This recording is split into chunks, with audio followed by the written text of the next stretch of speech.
Buongiorno, portando avanti il servizio dedicato al settore turistico alberghiero, oggi ci troviamo al Ritz-Carlton Hotel.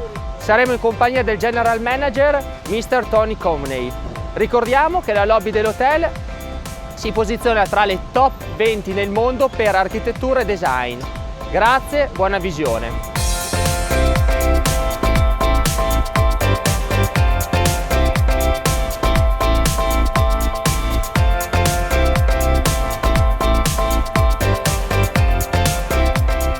Un curriculum impressionante, quello che vede Mr. Coveney rappresentare il ruolo di General Manager al Ritz-Carlton Hotel. Good morning, Mr. Coveney. Quali sono le tappe lavorative della sua carriera prima di approdare in Kazakistan? Well, it's been a very long career so far. Oh, yeah.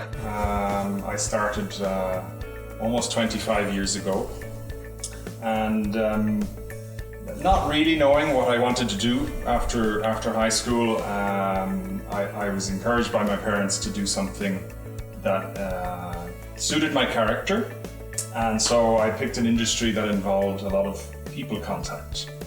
And so people who know me will tell you that I'm comfortable communicating and talking and storytelling. And I think as I learned more about the hotel business, I realized the importance of making connections with people and being able to make people feel comfortable and at home whilst they're at your hotel. So for the first few years of my career, I worked as a trainee in different hotels, initially in Ireland, and then I worked in Belgium for a year. And then I came back to Ireland and began my proper career after graduation from hotel school in Ireland. And then I suppose my career really took two paths. The first 10 years was a hotel career in Ireland. So I was born in Cork in the south of Ireland. And after high school and university, I moved to Dublin, where I worked at the Conrad Hotel in Dublin initially, and then joined the Four Seasons Hotel after it opened in the early 2000s. And I really spent the first 10 years of my career working with the Four Seasons, and I have a lot, I guess, to be thankful for and grateful for. Worked with some amazing people, initially in sales and marketing, and then in operations. And then as I began to get older and I started to have a family, I realized that if I wanted to reach my own potential, I knew that I needed to leave Ireland and go and discover the world and see how hospitality is delivered in other cultures and other places. So in 2013, my wife and children and we took the decision to go to Australia, and I became a director of the Four Seasons in Sydney, where we spent 2 great years, and it was our first time to live in a different country. And so I think what we discovered as international hoteliers rather than domestic hoteliers, we had to take that decision to raise our children in a foreign country, change schooling, new home, new cultures. And so as we continued on that journey, after Sydney, we went to Saudi Arabia. I went and worked in Greece for a while on a project there, and then back to Saudi Arabia again, and then finally became general manager with the Ritz-Carlton here in Astana, Kazakhstan. And so that's a condensed version of my career, but it's been a great journey, and I've learned an awful lot. And I will say my success is not my own. I think in our business, everybody knows it's a team effort. And you pick up lessons along the way, and I have a lot to be grateful for, and I have many friends in many parts of the world, all of whom I try to stay in touch with despite the distance. As I said, it's been a great journey, and please God, it will keep going for a while yet. Una carriera lavorativa che l'ha vista trovarsi in diverse parti del mondo, una carriera internazionale. Ma quali sono le competenze che il mondo del lusso richiede a chi volesse intraprendere una carriera come la sua? Great question. Like I said, in my career, the early part was at home in Ireland, where I understand people, the culture, and how things get done. But I think when you go and you become an international hotelier, you have to become much more culturally aware. You need to be somebody who can be tolerant and flexible and understanding of other nationalities and other ways of doing things. Of course, I'm a Catholic Irishman from the south of Ireland, raised on a farm, so you look at and you say, how did I manage to succeed in Saudi Arabia in a desert environment, with very high temperatures, with very culturally diverse workforce in an Islamic culture. And you say, well, the only way you can survive in such a different place is to be open-minded, accept all, and be a good listener, and not rush to judgment. So I think, and I think that would probably be the same for anyone who's working overseas in a foreign land or foreign country. I think in hospitality in particular, it's important to have that cultural awareness, because it's delivered not only through yourself but through the services that you offer to your customers, and how you deal with your employees. Like I had 750 employees in Riyadh, which is a huge workforce. And it's not just about the diversity of nationality, it's also about the fact that over half of our employees came from very poor backgrounds in the Far East or in Africa. And so I would never have experienced that had I not left Ireland to see it. So far so good. I think, as I said, you learn a lot along the way. Of course, you make mistakes too, and I think it's the mistakes that you make ultimately make you stronger, provided you learn from them. Entriamo nel merito di un discorso più delicato. Conosciamo tutti la situazione attuale, le difficoltà che stiamo affrontando a causa della pandemia che si è sviluppata.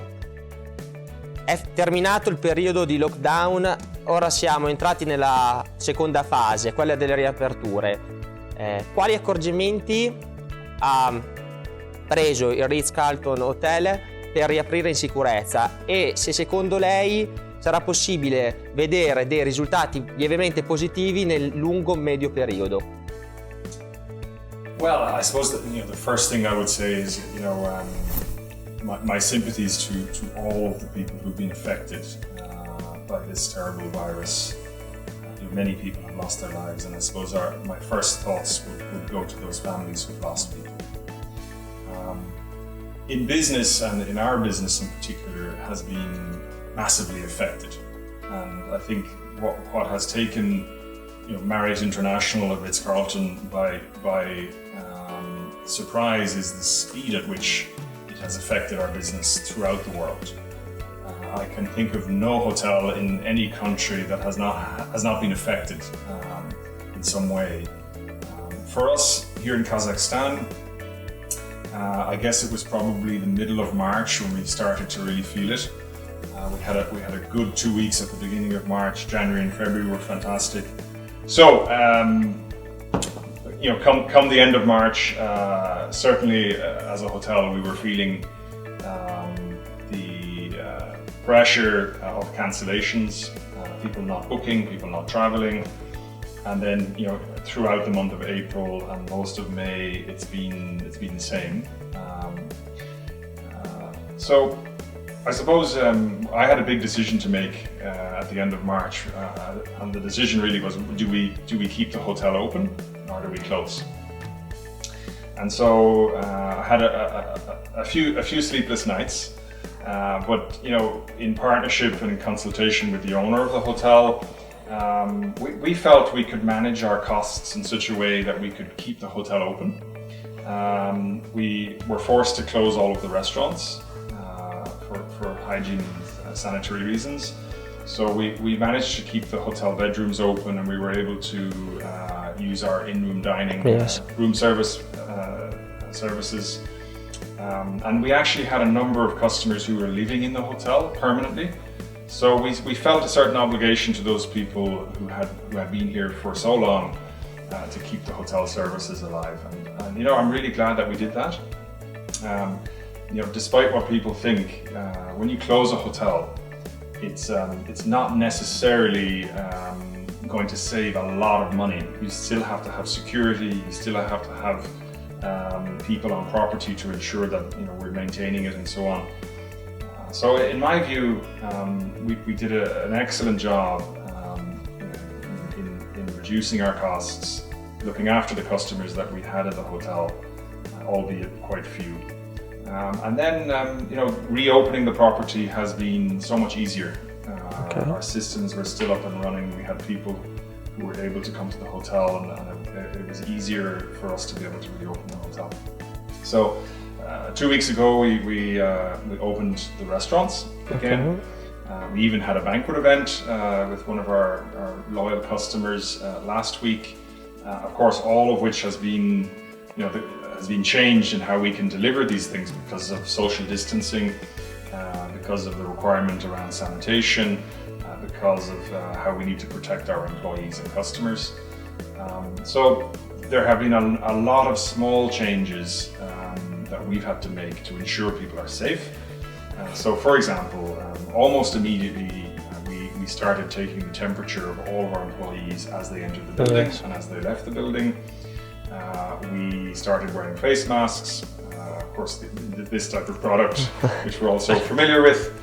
And whilst it's been inconvenient, I think my priority, certainly as the general manager, is to ensure that we contain the virus, that we're able to protect our employees, and you know, touch wood, we had no cases here at the hotel, which is a great source of pride. Although I also know that this isn't over, so we continue with these measures. We have installed a lot of technology, especially in the reception and arrival area, where we're able to take temperature of customers coming and going from the hotel from a distance, and we're able to record temperatures and able to track and trace quite well, actually, anyone who may be ill or sick. So we have a procedure and a protocol around that that we can ask the right questions, ensure that somebody gets medical attention if they need it, and in doing so that we're protecting our employees or we're protecting our other guests. When it comes to the restaurants, you know, it's well documented that, you know, international best practice would suggest that, you know, there be at least 1.5 to 2 meters distance between tables, that we reduce the capacity of these areas so that we're not having more than 30 people in any specific part of the restaurant. And of course we've changed our food and beverage offerings, you know, with much less focus on buffet and more on a la carte offerings. Even in our breakfast offering, we're still able to deliver a Ritz-Carlton experience, but we've really focused in on protecting our customers. As we lift these measures and as we come out of lockdown, I mean, Marriott International and Ritz-Carlton are very clear on a couple of things. One is we have to instill confidence in our customers. We have to make sure that when they come to our hotel, in whatever part of the world, that they feel safe. Because safety is almost more important than luxury right now. But we need to do it in a way that people can feel the Ritz-Carlton experience, whilst also feeling confident that they can check into a hotel, they can go to their bedroom, they can sleep well at night time, and not worrying about contamination or becoming ill. And so there are lots of little steps along the way. For example, when they come, you know, to the airport, and we are taking them from the airport to the hotel in our hotel limousine, that there are, you know, sanitary wipes and hand sanitizer, face masks are available in the car on the way, that there's limited contact between the driver and the passenger as they enter the hotel, that you know, there's limited contact again with employees. Of course, you know, we're in a people business, so things like handshakes would have been very popular in the past. Now it's become sort of almost a taboo subject. So we try and smile rather than shake hands and focus more on eye contact rather than on the physical touches. When people check in, we have digital options available rather than people having to touch things. We have quite a sensitively installed glass screen that gives somebody an option, if they wish, to be able to have a conversation with the concierge or with the receptionist with the benefit of having a glass screen in between. And then we have various signage things in different places, which kind of tells people that they need to stay socially distant from other guests and other employees as they engage and interact with our staff and our ladies and gentlemen here. Coming to the bedroom experience, there are things that I think we're a lot more sensitive to today than we would have been 3 or 4 months ago or 6 months ago. For example, the remote control for the television. Yes. in a bedroom. Like, I think the dog on the street knows that attracts bacteria and it attracts potentially infection. So, in addition to actually ensuring these things are properly cleaned, we also have placed a disposable plastic wrapping over the remote control. The same for the telephone unit in the bedroom. So these are all small things, but when people see them, they know that we've thought about it, and I think that gives people confidence.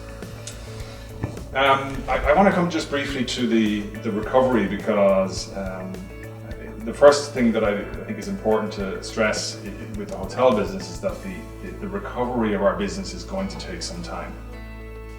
And we've definitely identified that long haul travel will be the last thing to come back, because of course the airline business affects our business hugely, and long haul travel will probably not return in any meaningful way until 2021. So in the short term, we need to focus on the Astana market, the Nur Sultan market, the domestic tourism within Kazakhstan. So thankfully there are flights now from Almaty and from other parts of the country that we're able to attract customers. As an international brand, we attract international customers, and so because of the shortfall in international travel, it's difficult for us to have our usual customers from Moscow and from the United States and from Great Britain and Europe. But interestingly, we've seen travelers come from China.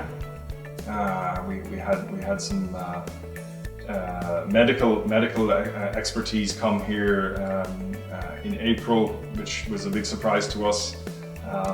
Turned out that they were invited by the president to come here and consult on the country's response to the COVID-19 crisis. And so I suppose there's some irony in that, but at the same time it's great to see some recovery happening in the Far East, in China, and I think in places like Singapore, South Korea. I think this is where the recovery has started, and hopefully will continue. I'm glad to say in Kazakhstan, notwithstanding the tragedy of the people who have died, it has been very well handled here. People took the lockdown quite seriously, and the government, I think, reacted quickly and decisively in how they handled the movement of people.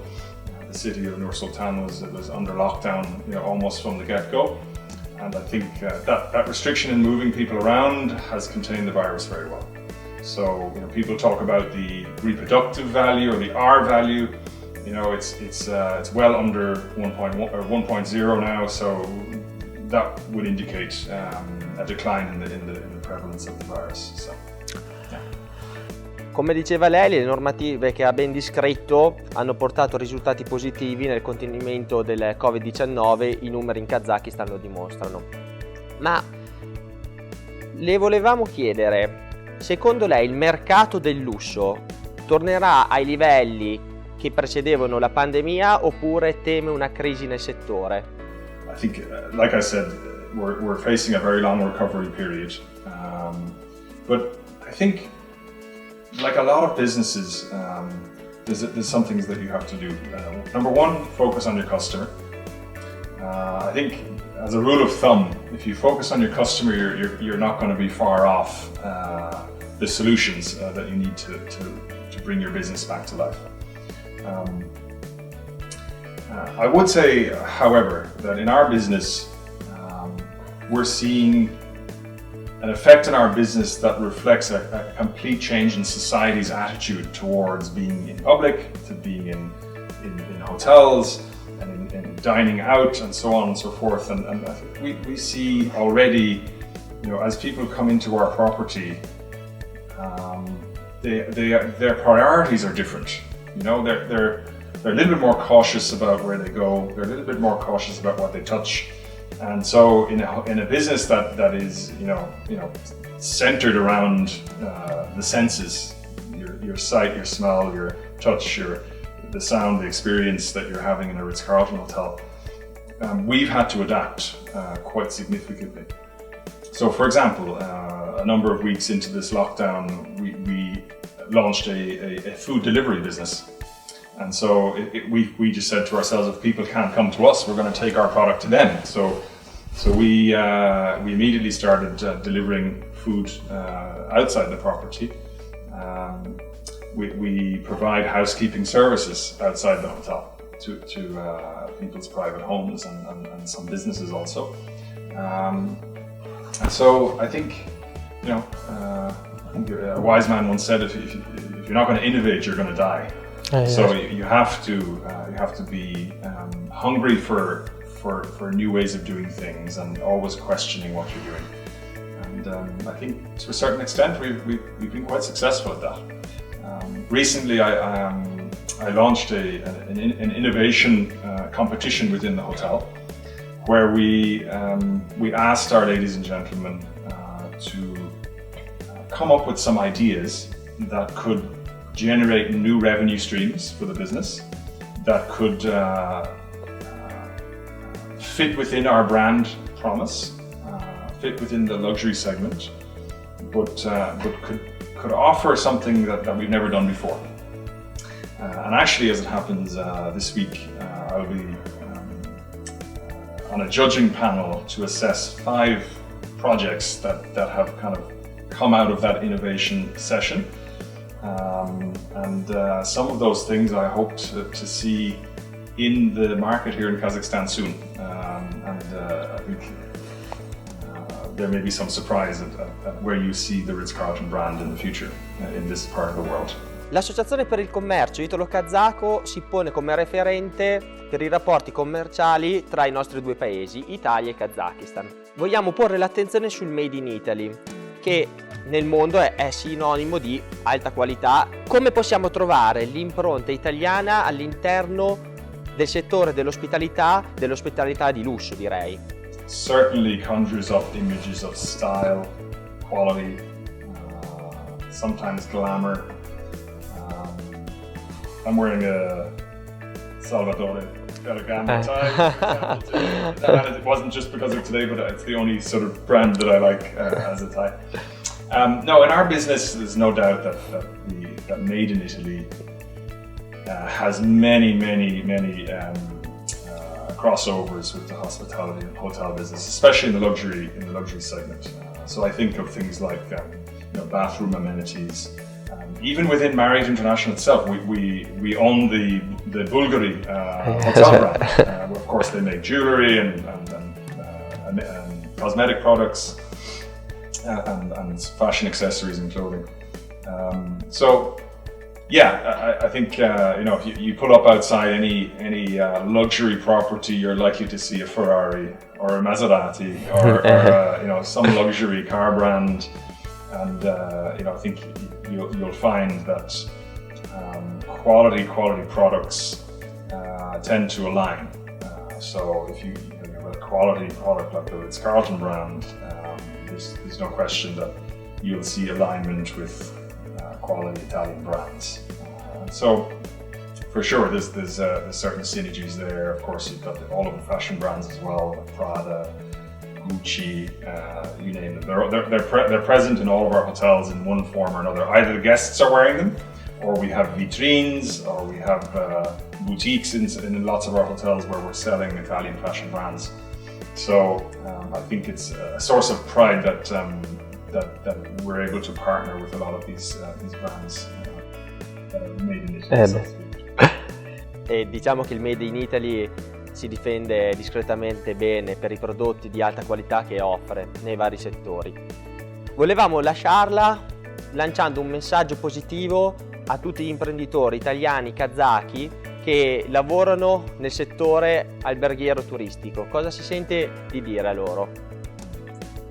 Well, look, I think what happened in Italy was really terrible. And I think at the beginning of this crisis, our hearts went out to the Italian population. I will say what they did subsequently as a society is to be commended. Complete lockdown, I think is probably all I can think of. Those people singing from their balconies, playing music to each other in the evening time, from one building to another. I've watched it on the news channels, the various news channels. I think if I could give a message of support to the Italian hospitality sector, it's that you'll have your day again soon. As you come out of the lockdown, just like we're doing here at the moment. I think the passion of Italian cuisine, the passion behind the culture and music of the Italian nation is something that is known the world over, and I think cherished the world over.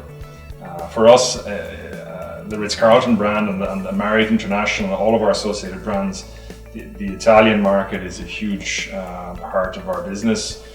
It's a place that we love to go. Of course, I think all of our brands are represented in one way or other in Italy. And so we have a vested interest in making sure that the Italian hospitality sector reopens and reopens soon and successfully. So, the best of luck with it. And as I said, you have our moral support here in Kazakhstan, and we look forward to both seeing Italian business return to Kazakhstan, and hopefully to taking a vacation in Florence or in Rome or Milan or wherever it is. We look forward to going back to Italy soon.